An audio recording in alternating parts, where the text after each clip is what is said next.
Anyway, in Pope Pius IX was saying, no one can be, think about God's infinite mercy. How can somebody be condemned to hell forever for inculpability? In other words, there's culpable ignorance. Okay, if someone's going to be a pilot and then he gets in a plane, he isn't finished his training, and then somehow he gets in a commercial airline, he flies, he crashes and kills everyone, that's culpable ignorance, right? He snuck in there, he didn't have his license, he hasn't done enough flying, right? That's culpable. Or a nurse or doctor, right? Somebody doing an operation they have no business doing, that's culpable ignorance. But invincible ignorance is inculpable, and also it can't be overcome.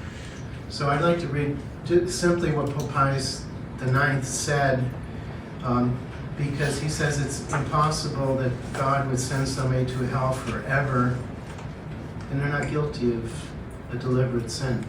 And the other thing, the last thing before I read from him, is do you believe God gives everybody sufficient grace to save their soul? Yes. Everyone? Yes, absolutely. Is there anybody in the world that God said, no, you're condemned to hell no matter what? No. Because he's infinitely merciful and just, right? He gives some people more chances, but he gives everybody. And I remember what Father Shell said, he was a Jesuit.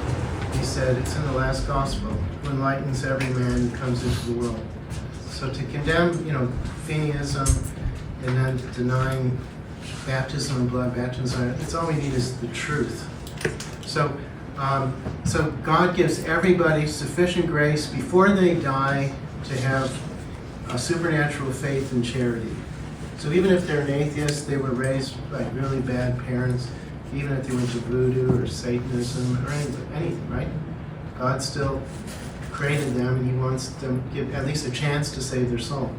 Before they die, they're enlightened with supernatural faith. In other words, they realize there is a God. And then supernatural charity, they're given help to love him and to believe in him. Even if they were Jewish, Hindu, Muslim, whatever else. They're not going to be saved. They're converted.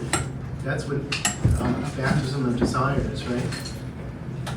Before they die, they receive that. They cooperate with God's grace, supernatural faith and charity, and then they're saved. So what Father Feeney is saying, God can't save these souls. Right? Isn't that what it comes down to? God cannot. But he gives everybody sufficient grace, and if they reject it, okay. So remember I was saying the two errors, like with Cardinal Cushing on one side, and then. But here's what it's saying: not without sorrow. This is Singularity Quadam, December 9, 1854. Not without sorrow, we have learned that another error, no less destructive, has taken possession of some parts of the Catholic world and has taken its abode in the souls of many Catholics who think that one should have good hope of eternal salvation of all those who have never lived in the true Church of God. Therefore, they are wont to ask very often, what will be the lot and condition after death of those who have not submitted in any way to the Catholic faith? And by bringing forward most vain reasons, they make a response favorable to their false opinion. In other words, that everybody's saved. That's what they're saying. There's an invisible church, everybody's saved. Far be it from us, venerable brother, to presume on the limits of the divine mercy, which is infinite. Far from us to wish to scrutinize the hidden counsel and judgments of God, which are a great deep and cannot be penetrated by human thought. And then he says, but as it is our apostolic duty, in other words, the Pope's duty, we wish your episcopal solicitude and vigilance to be aroused. And he goes on and on. So that you will strive as much as you can to drive from the mind of men that impious and equally fatal opinion, namely, that the way of eternal salvation can be found in any religion whatsoever. May you demonstrate with that skill and learning in which you excel to the people entrusted to your care that the dogmas of the Catholic faith are no wise opposed to divine mercy and justice. And then here's what he's saying. But it must be held by faith that outside the Apostolic Roman Church no one can be saved. That this is the only ark of salvation. that he who shall not have entered therein will perish in the flood. But now he's saying the other doctrine. But on the other hand, it's necessary to hold for certain that they who labor in ignorance of the true religion, if this ignorance is invincible, in other words, if it's culpable ignorance, they know it's a true religion, they should follow it, then they're going to be judged for that. If they have no idea, they've never been baptized, they've never heard of Catholic faith, etc., right? Christ, etc.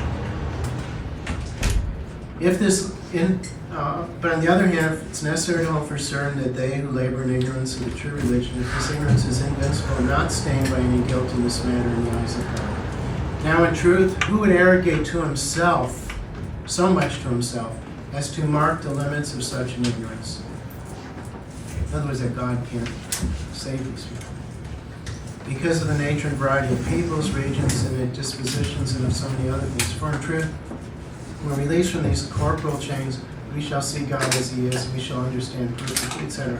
So he was saying that God is the one who judges.